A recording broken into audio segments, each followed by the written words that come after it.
Northern China is running dry. The water's in the south, more than 1,000 kilometers away. So China is building a $46 billion water system. Not one canal.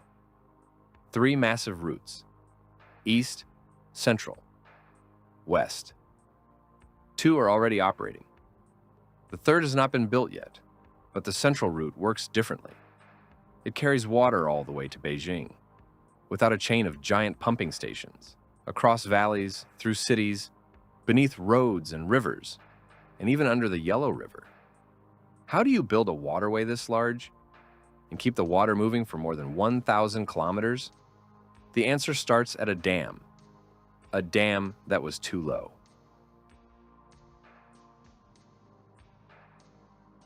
The entire route depends on one thing: height. And the Danjiangkou Dam did not have enough of it. Its crest stood at 162 meters, too low to send water north by gravity. So engineers had to raise it by more than 14 meters.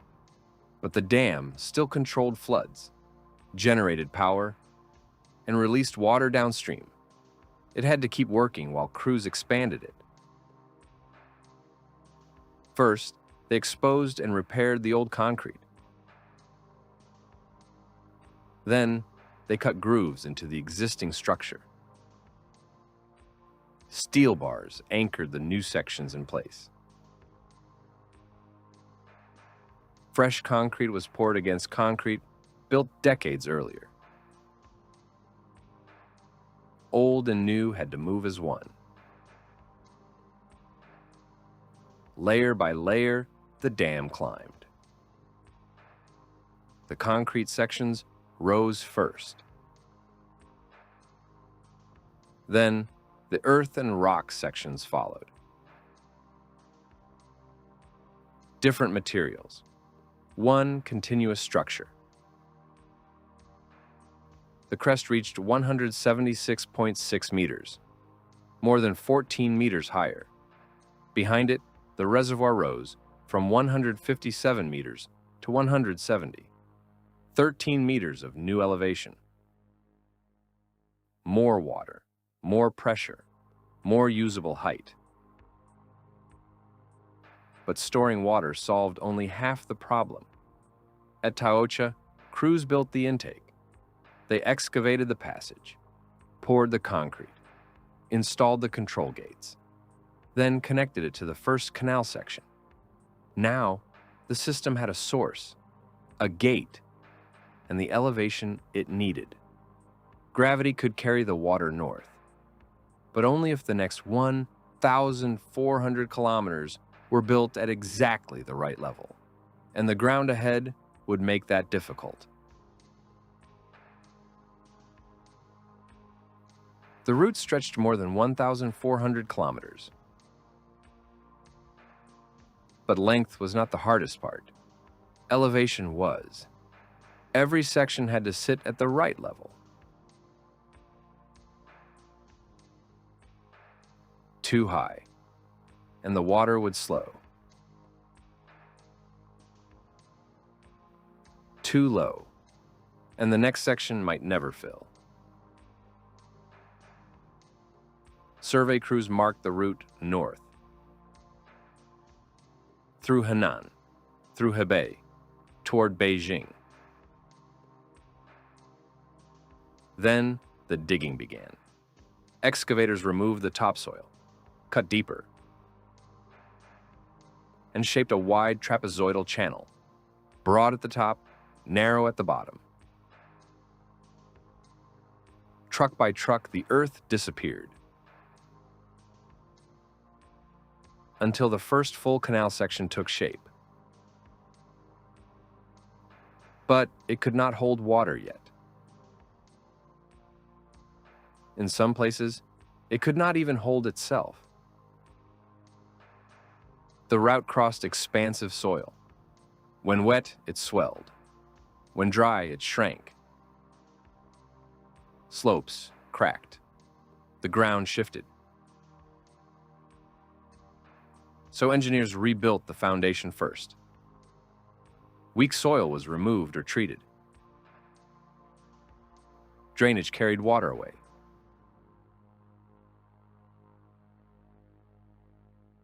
Slopes were reinforced. Only then could the canal keep its shape. Now it had to hold water. Crews compacted the base, added supporting layers, then poured the concrete lining across the bottom, up the sloped walls, section by section. The joints were sealed to limit seepage. The canal could now carry water. But the route crossed roads, railways, and rivers. Each obstacle needed a different structure. Roads passed over on bridges. Smaller waterways passed beneath through enclosed crossings. 2 systems, 1 crossing. No direct connection, but some gaps were too wide. The canal had to leave the ground. Crews poured foundations, raised concrete piers, then lifted the water-carrying sections into place, span by span. The ends were connected to the open canal. Now the waterway crossed the landscape in the air. But a canal this long could not be controlled from one end. So engineers divided it into sections. Concrete control structures rose across the channel.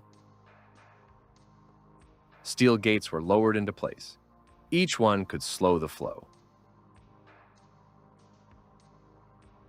Stop it, or isolate one section from the next. Build the channel, add the gate, control the water.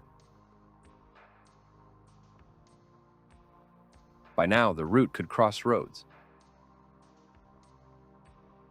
pass beneath smaller rivers, and travel over valleys. Then, it reached an obstacle on a different scale. The Yellow River.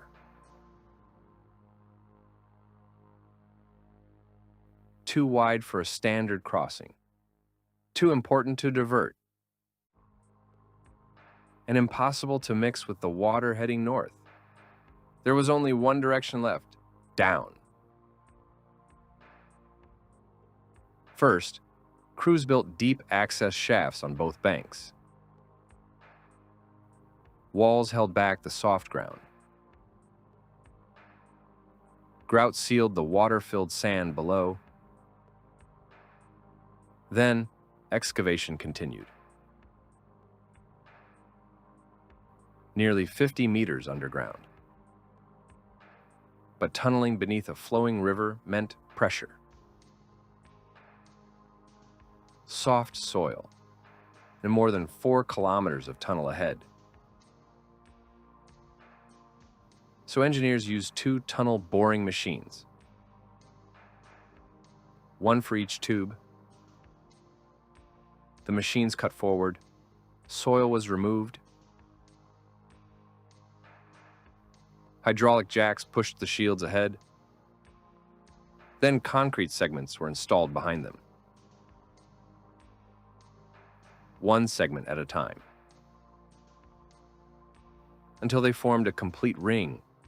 The joints were sealed. The machine pushed against the finished ring, and the cycle repeated. Cut, remove, push. Build the ring. Meter by meter, both tunnels advanced beneath the riverbed. Each tube received a second concrete lining, built to handle pressure from the river outside and the canal water inside. Each tunnel stretched 4,250 meters with an inner diameter of 7 meters. Then, the machines reached the far side. Both tubes were complete. but they still had to become part of the canal. Crews built the inlet structures south of the river. Then the outlets on the northern side. The tunnels were connected, sealed, and tested. Only then could water enter, slowly, section by section. The pressure rose, the linings held, the gates opened, and water from the south passed beneath the Yellow River. North of the river, it returned to the open canal. The largest obstacle was behind them. Now the separate structures formed one continuous waterway. Northern China is running dry. Now water flows more than 1,000 kilometers from the south. But the central route is only one part of the system. The eastern route is already running. The western route is still unfinished. China has changed the path its water can take. But how far should a country go to change its own geography?